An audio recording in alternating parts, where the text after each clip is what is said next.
19장. 예수께서 여리고로 들어가서 지나가고 계셨다. 그때 삭개오라고 하는 사람이 나타났다. 그는 세리장이고 부자였다.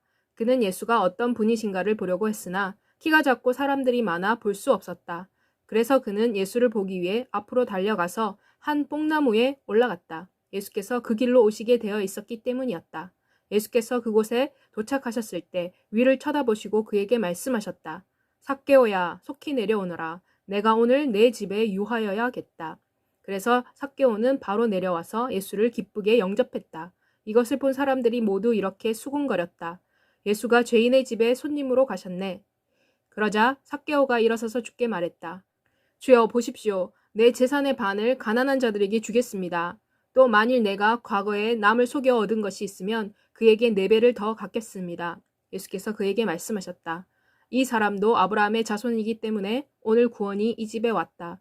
이는 인자는 잃어버린 자를 찾아 구원하기 위해 왔기 때문이다. 그들이 이 말을 듣고 있을 때 예수께서 비유를 들어 계속 말씀하셨다. 이는 예수께서 예루살렘 가까이에 오셨고 사람들은 하나님의 나라가 당장 나타날 줄로 생각하고 있었기 때문이었다. 예수께서 말씀하셨다.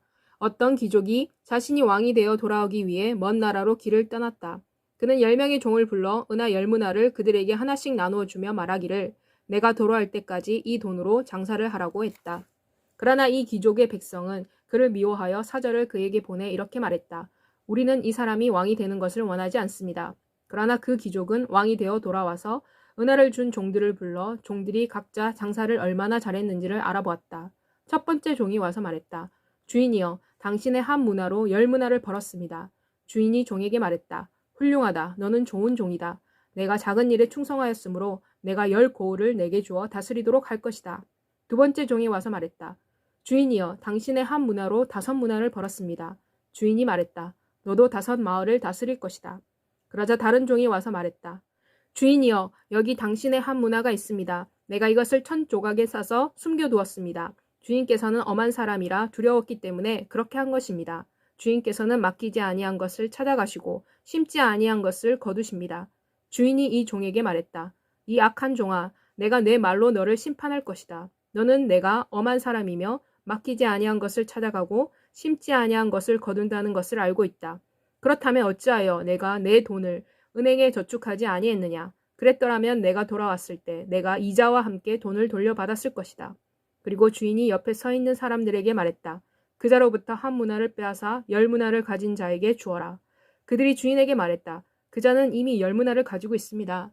주인이 말했다. 내가 너희들에게 말한다. 누구든지 가진 자는 더 받을 것이나 아무것도 가지지 못한 자에게서는 그가 가지고 있는 것마저도 빼앗길 것이다. 그러나 내가 그들의 왕이 되는 것을 원하지 아니한 내 원수들은 이리로 끌고 와서 내 앞에서 처형하여라. 예수께서 이 말씀을 하신 후 예루살렘을 향해 나아가셨다. 예수께서 올리브산이라고 불리는 언덕에 있는 벳바게와 베다니에 도착하셨을 때 두 제자를 보내시며 이렇게 말씀하셨다. 앞에 있는 마을로 들어가라. 마을로 들어가면 아직 아무도 타지 아니한 나귀 새끼 한 마리가 메어 있는 것을 너희가 발견할 것이다. 나귀 새끼를 풀어서 이리로 데리고 오너라. 만일 누구든지 너희에게 어찌하여 나귀를 푸느냐고 물으면 주께서 나귀를 필요로 하시기 때문이다 라고 대답하여라. 보냄을 받은 제자들이 가서 보니 예수께서 말씀하신 대로 나귀 새끼가 있었다. 그들이 나귀 새끼를 풀고 있을 때 나귀 주인이 그들에게 물었다. 너희가 어찌하여 나귀 새끼를 푸느냐? 그들이 대답했다. 주께서 나귀를 필요로 하기 때문입니다. 그들은 나귀 새끼를 예수께로 데리고 왔다. 그들은 그들의 옷을 벗어 나귀 등에 얹고 예수께서 타시게 했다. 예수께서 나아가실 때 사람들이 그들의 겉옷을 벗어 거리에 깔았다.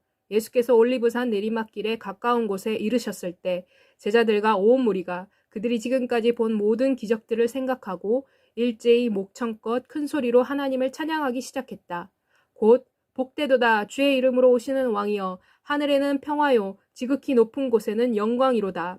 무리 중에 있던 몇몇 바리새인들이 예수께 말했다. 선생이여 당신의 제자들을 책망하십시오. 그러나 예수께서는 그들에게 대답해 말씀하셨다. 내가 너희에게 말한다. 만일 그들이 침묵하면 돌들이 울 것이다. 예수께서 예루살렘에 가까이 오셔서 보시고 그 성을 두고 우시면서 말씀하셨다.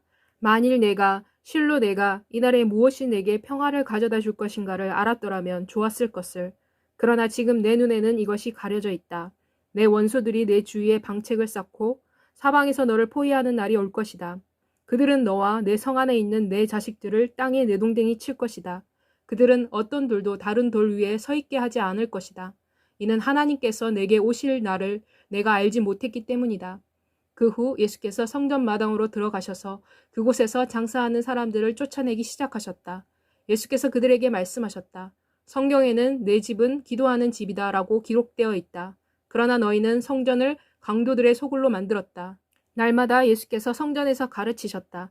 그러나 대제사장들과 율법학자들과 백성의 지도자들은 그분을 죽이려고 꾀했다. 그러나 그들은 어떤 일도 할 수 없었다. 이는 모든 백성이 예수의 말씀에 열중했기 때문이었다.